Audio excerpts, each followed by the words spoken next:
আমার যত সহকর্মীরা আছেন, আমার সেই পরিবারকে সাথে নিয়ে আজকে সিনেমাটা দেখলাম। ঈদের আগ থেকেই তাদের খুব আগ্রহের জায়গায় ছিল। আমরা যখন অফিসে মিটিংয়ে বসতাম তখনই কিন্তু এই দাবিটা আমাদের অফিসারই সবাই জানিয়েছে যে স্যার এবার কিন্তু ছবি দেখতে চাই, একসাথে ছবি দেখবো আমরা, দেখাবেন কিন্তু। আমাদের চেয়ারম্যান স্যার, ম্যাডাম, তো সকলে মিলিয়ে আয়োজনটা করেছে। অ্যান্ড আজকে আবার খুব ভালো লাগছে যে আমি আমার আরেকটা পরিবারকে সাথে নিয়ে আজকে সিনেমাটা দেখেছি এবং আমার এই পরিবারও সিনেমা দেখে মানে খুবই উচ্ছ্বসিত, খুব আনন্দিত। আপনারা দেখেছেন যে রিমার কার্লেনের পক্ষ থেকে আজকের এই শো দুটোর আয়োজন করা হয়েছিল। সো আমার এই পরিবারই রিমার কার্লেন, আমার যে নতুন পরিবার শুরু হয়েছে, তারা যে খুব আনন্দিত সিনেমা দেখে, এটা আমার কাছে খুব ভালো লাগছে। ব্যাপারটা হয়েছে যে এটা তো এরা মেনলি তো কর্পোরেটের মানুষ, এরা হচ্ছে এই সেক্টরের না, সিনেমা সেক্টরের না, বিজনেসম্যান, কর্পোরেট সেক্টরের লোক। কিন্তু এরা যে আজকে এত প্রাউডলি দেখেছে, খুব গর্ব করে বলছে যে সিনেমা দেখে যে সত্যি আমাদের দেশের সিনেমা যে এত দূরে গিয়েছে, এত ভালো করেছে সিনেমা। এবং দেখেছেন যে চেয়ারম্যান স্যার, আমাদের রিমার্কের যিনি চেয়ারম্যান স্যার, ম্যাডাম, আরও যারা আছে অন্যান্য ডিরেক্টররা, সবাই এসে কিন্তু খুব মানে আনন্দের সাথে জড়িয়ে ধরছে। কি চমৎকার সিনেমা, সত্যি খুব চমৎকার সিনেমা। আমরা চেষ্টা করেছি, রাফি খুব চমৎকার বানিয়েছে সিনেমাটা এবং প্রত্যেকটা শিল্পী তার জায়গা থেকে এত ভালো কাজ করেছে। আমার কাছে খুব ভালো লাগছে একটা নিউজ দেখে আমার খুব আনন্দ লাগছে গতকাল থেকেই। সেটা হচ্ছে যে আপনারা সবাই জানেন যে তুফান কিন্তু শুধু যে দেশে ঝড় তুলেছে ব্যাপারটা তা নয়। তুফান ঝড় কিন্তু পৃথিবীর যেই জায়গায় গেছে তুফান, আসলে এইরকমভাবে অ্যাডভান্স টিকিট বুক হওয়ার এটা নজির আর বিগত দিনে দেখা গেছে কি না আমার ঠিক জানা নেই। আমি যতটুকু জানি যে অস্ট্রেলিয়া বা আমেরিকা বা অন্যান্য বিভিন্ন জায়গায়, যেই সমস্ত জায়গায় তুফান গেছে, ইউরোপের অনেক জায়গায়, মিডল ইস্টের, এটা বহির্বিশ্বেও কিন্তু তুফান তুলেছে। সো এটা খুবই আনন্দের ব্যাপার যে যেই স্বপ্নটা আমরা সবসময় দেখে আসছি যে একদিন আমাদের সিনেমা ওয়ার্ল্ড ওয়াইড চলবে এবং অফিসিয়াল রিলিজ, ইন্টারন্যাশনালি একটা বড় জায়গায় আমরা যাব আমাদের সিনেমাকে নিয়ে। তো সেই যাত্রাটা খুব চমৎকারভাবে শুরু হয়েছে এবং দেশে আসলে একটা ভালো সিনেমা শুধু যে দেশের মানুষকে আনন্দ দেয় তা কিন্তু নয়। এখন আসলে সিনেমার ভাষা কোনো ম্যাটার করে না। আমরা যদি দেখে থাকি কোরিয়ান ফিল্ম বা অন্যান্য দেশের ফিল্ম, এখন ভাষা কোনো ম্যাটার করে না। একটা ভালো সিনেমা পুরো পৃথিবীর মানুষকে আনন্দ দেয়, পুরো পৃথিবীর মানুষকে আনন্দিত করে। ক্যারিয়ারের 24 বছরে আসলে আপনার 25 বছরের স্বপ্নটা যে পূরণ হলো, স্বপ্নগুলো তো অবশ্যই আনন্দ, সেই আনন্দটা আসলে প্রকাশ এত বছর পর আসলে আপনার সেই বাংলা সিনেমা নিয়ে, সেটা যদি আরেকটু নির্দিষ্ট করে বলেন। স্বপ্ন যে পুরোপুরি এখন পূরণ হয়েছে আমি সেটা বলবো না, বাট আমার যেটা মনে হয় যে স্বপ্নের পথ ধরে অনেক দূর এগিয়েছি আমরা, সেই স্বপ্নের পথে অনেক দূর এগিয়েছি।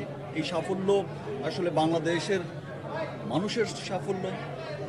আজকে একটা সিনেমা বা আমাদের সিনেমা যদি ওয়ার্ল্ড ওয়াইড একটা চমৎকার জায়গায় গিয়ে পৌঁছায়, এই সাফল্য আসলে আমরা যারা সিনেমার সাথে যুক্ত শুধু তাদেরই নয়, এই সাফল্য আপনার, আমার, বাংলার সমস্ত মানুষের।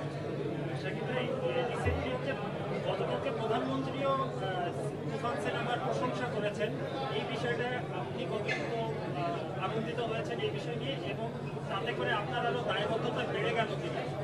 দেখেন, মাননীয় প্রধানমন্ত্রী কিন্তু বরাবরই কিন্তু তারা খুব সংস্কৃতিমনা।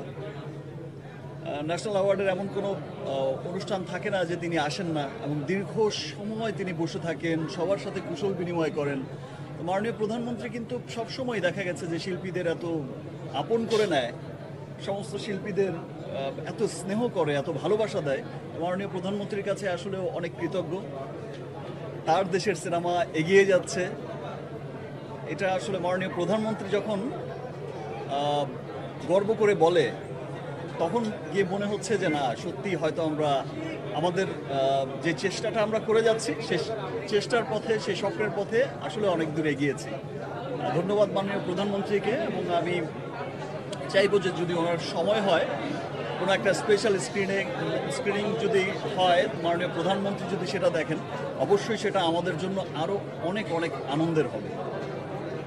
সেক্ষেত্রে একটু ভাইয়া একটু সম্পূর্ণ করতে চাই, যেটা বলছিল যে দায়বদ্ধতার জায়গাটা আসলে অনেকটা বেড়েছে কিনা।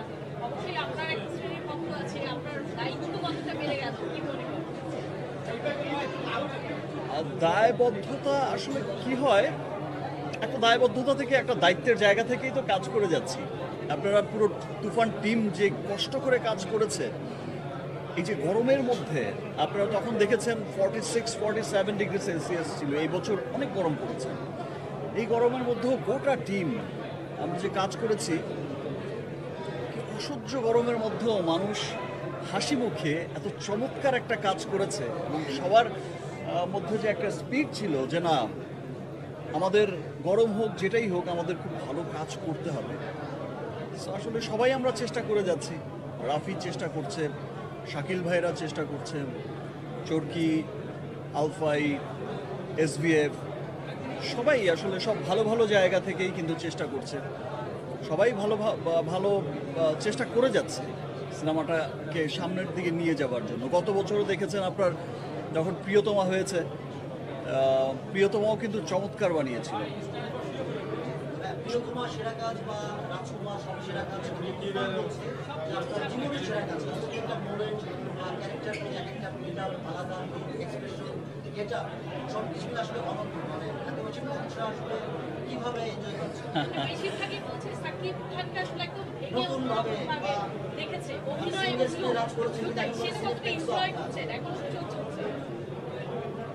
যখন একটা সিনেমা এইরকম সাকসেসফুল হয়, সেটা প্রিয়তমার ক্ষেত্রেও যেমন হয়েছে, আর আমি মনে করি যেটা আমার কাছে যেটা মনে হয়, আজকে যে তুফান চলছে, ওয়ার্ল্ড ওয়াইড চলছে, ইনশাল্লাহ সামনের এমন সিনেমাও হবে, তখন গিয়ে মনে হবে যে আসলে তুফান আসলে ওর কাছে কিছুই না।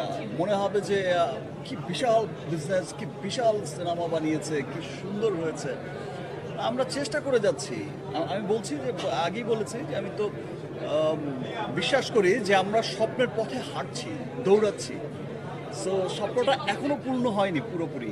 উপভোগ করছেন কতটা? শো তো এখনো রানিং, সবাই এত বেশি এনজয় করছে। ডেফিনেটলি খুব ভালো লাগে, ডেফিনেটলি তো খুবই ভালো লাগে। সর্বশ্রেণীর মানুষ, আপনারা দেখেছেন যে প্রত্যেকটা মহলের মানুষ, যে কোনো দেশে বিদেশে প্রত্যেকটা জায়গার মানুষ এই যে বাংলা সিনেমাটাকে নিয়ে এত প্রাউড করছে যে ইয়েস, এটা আমাদের বাংলা সিনেমা, প্রত্যেকটা মানুষই ওন করছে। এটা আসলে খুব আনন্দের। তো বন্ধুরা, এই ভিডিওটি সম্পর্কে আপনাদের কি মতামত? অবশ্যই নিজের কমেন্ট বক্সটিতে আপনাদের মতামত জানাতে ভুলবেন না।